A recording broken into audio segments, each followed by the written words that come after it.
guys, welcome to my channel. I am Erin Nichols, the Reformed Health Coach. This is me coming from the future, actually.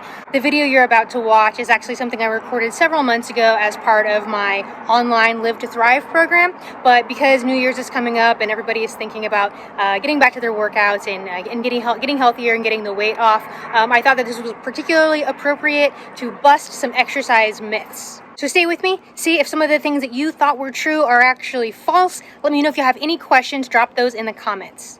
The fitness industry can be a confusing and scary place because there are a ton of myths out there, a lot of conflicting information, and this is because people are trying to market to you. So there are some myths out there that primarily come from someone has a product, they're trying to market to a specific group of people, and it leads people to believe something that is not true. So before we get into fitness tips, we're going to debunk some fitness myths. Number one, you can develop long, lean muscles instead of bulky muscles. It doesn't work like that. It makes no logical sense, and anatomically, it just doesn't work that way. In order for me to get longer biceps, I would have to get longer arms. A muscle can grow or shrink, it can flex or extend.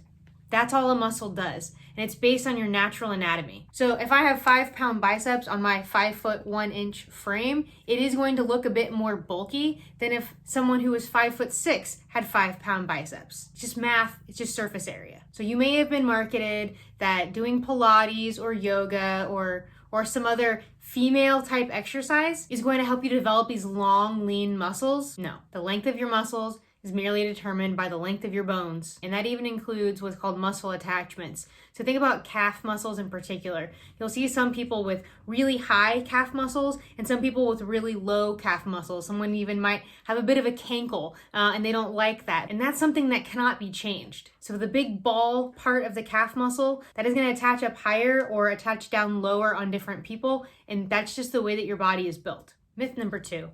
I can burn off my poor food choices with cardio. False. There's just not enough time to burn off all the excess calories that you consume. Think about how quickly you could consume 500, 1,000 calories and how long that would take you to burn off. In a recent study, it was found that people who eat a diet high in heavily processed food, also known as the standard American diet, typically consume 500 calories more than when they were eating a whole food diet. So 500 times 7 days a week is 3,500 calories. Guess how many calories are in a pound of fat? 3,500. So that would require you to run about 5 miles a day or 35 miles a week in order just to maintain your weight. And that's not even accounting for the adaptation that's going to come from constantly doing all that cardio. Number 3, train your abs for a flat belly. Nope, that doesn't work either. That's called spot reduction, and that's not a thing. At any body fat, you can train your abs and get stronger abs, which is great. It's really important to have a strong core. I encourage everyone to train their abs regardless of their body fat percentage. But as the saying goes, abs are built in the kitchen. In order to actually see the abs, you have to remove the body fat. Once you're already quite lean, what you can do is train your abs so that they are more visible at a higher body fat percentage, but you do have to be relatively lean first. Myth number 4, women should do low weight for high reps. Well, maybe sometimes. Muscle growth occurs between 1 rep and 20 reps. Beyond 20 reps, there's not much muscle building benefit.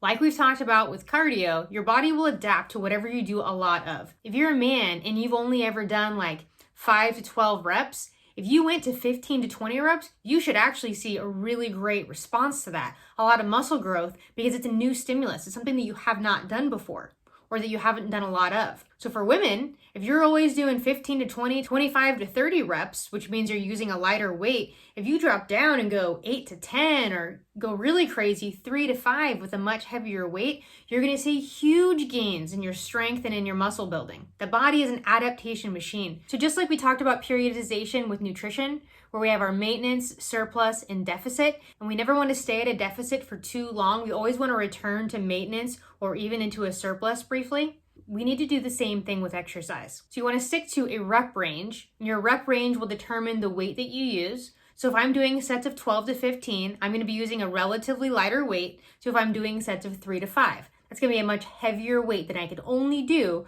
for between 3 and 5 reps. By sticking to one particular weight range for about a 3 to 5 week period of time, it allows you to get good at those movements, to make progress, gain strength, and build muscle. And before you start to adapt, you switch up the rep range again. So you will build the most muscle doing what is most opposite to what you've always been doing. Myth number 5, spot fat reduction. A lot of women in particular think about their triceps, the backs of their arms. They want to do a lot of tricep work so they can get rid of the fat on their arm. Well, you know what? If you don't get rid of the fat on your arms through being in a caloric deficit and you keep training your triceps, actually, you're just going to make your arms bigger. So while yes, having a bit more muscle will speed up your metabolism and will cause you to burn more calories, all you're affecting there is the muscle. You're not really affecting the fat in that specific area. Fat is burned globally all over your body. And just like the length of our muscle, that comes down to genetics.